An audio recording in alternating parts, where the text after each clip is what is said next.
Hi, welcome to Open Door Yoga. My name is Michelle, and today we're going to talk about some of the possible benefits that yoga can have on someone who has carpal tunnel syndrome. The goal of this video is just to help you as a yoga instructor feel more comfortable and more confident if a student approaches you with questions and they have carpal tunnel syndrome. This video is broken down into 3 parts, so feel free to skip ahead or fast forward as you'd like. The first part just gives a little bit of background on carpal tunnel syndrome so you get a better understanding of what might be happening in this person's body. The second part goes through some of the evidence-based benefits that yoga can have on someone with carpal tunnel syndrome. And then the third section is going to talk a little bit about the reasons why we might be seeing these benefits from yoga. So what is carpal tunnel syndrome? Well, we all have a few nerves that run down our forearm through our wrist joint and supply sensation to our hands and our fingers. One of those nerves is called the median nerve, and it passes through the wrist at the carpal tunnel space. Bet you can't remember that. And it supplies sensation to our palm and a few of our fingers. What happens in carpal tunnel syndrome is when some type of pressure is exerted onto that nerve within that space. So there are a lot of reasons why this might happen, but the primary reason is typically somebody who performs some type of repetitive motor action that involves the muscles surrounding that space.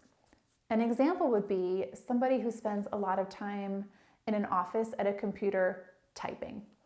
So when we type, we're flexing into our fingers or bending into them and using our finger flexors.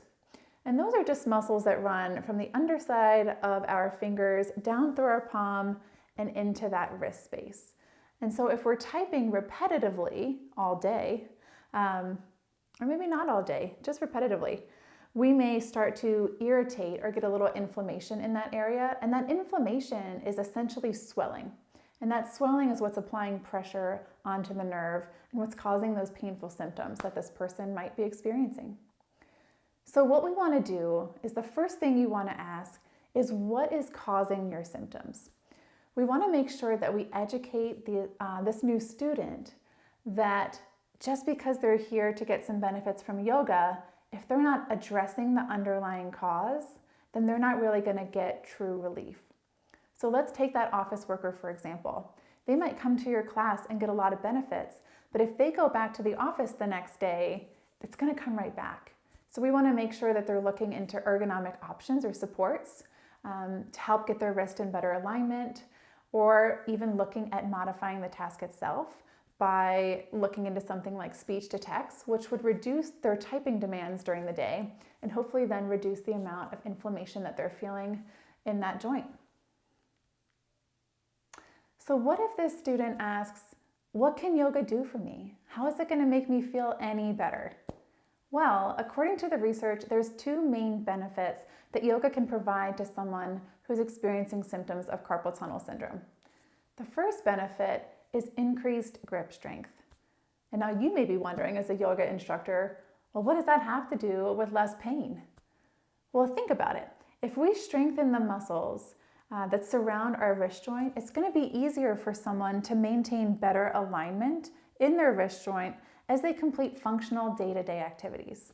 If they can complete those activities with better alignment, then there's less likelihood that they're going to experience compression in that joint, which is less likelihood that they're going to experience pain. The second benefit is reduced pain. So there was a study done where participants participated in an 8 or 10-week yoga program, and at the end, they reported less pain, not just at the end of that program, but also several weeks afterwards. And so I don't have to say much else about that other than less pain is less limitations, it's more function. Now we've talked about the research a little bit and the benefits that have been shown to occur in individuals with carpal tunnel syndrome following a yoga program. But now let's get into the reasons why we might be seeing those benefits. And there are 4 main reasons. The first reason is gentle stretching. So in a yoga class, most classes involve movement as we transition between asanas or different postures. Throughout different asanas or postures, we're going to experience gentle stretching in our wrist joint. And that gentle stretching can help reduce the compression on that carpal tunnel space, which means the person's going to be experiencing less pain and less discomfort. The second reason that you might be seeing some benefits is increased blood flow. And so when you're moving in yoga, movement naturally increases the blood flow in your body. And increased blood flow in your body can help alleviate some of the symptoms that we're feeling due to that compression on the median nerve. The third potential reason why we're seeing some benefits is joint alignment. So in yoga, a lot of the focus is on alignment when we're in these asanas or postures. And just bringing our awareness to our body's natural alignment is going to stick with us throughout the rest of the day. So as we go throughout our day-to-day tasks, we have better posture, we're more aware of our body and space, and hopefully we're also starting to keep our wrists in better alignment as we do more repetitive actions so that we're feeling less compression and less discomfort. The fourth reason why we might be experiencing some benefits are relaxation strategies. One of the hallmarks of yoga is on our breath and breath control.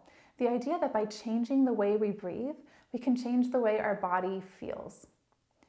And so one of the ways we do this is by relaxation breathing patterns. And those breathing patterns are the ones that help to slow down our central nervous system and have a calming effect on our body. This can be really helpful for someone who experiences chronic pain or discomfort, like somebody who has carpal tunnel syndrome, because when they're experiencing that pain or discomfort, they can come back to that breathing pattern and help slow their body down and inhibit that stress response and maybe even feel a little bit better. This leads us to our number one rule when working with anyone with an underlying health condition. Make sure that this person is consulting with their primary care physician. It's great to be able to answer questions and to have some underlying understanding of what this individual might be experiencing and how yoga might be helpful, but we'll never really understand where anybody is in their health journey. And we want to make sure that each of our students is getting the most holistic or most comprehensive care that they can.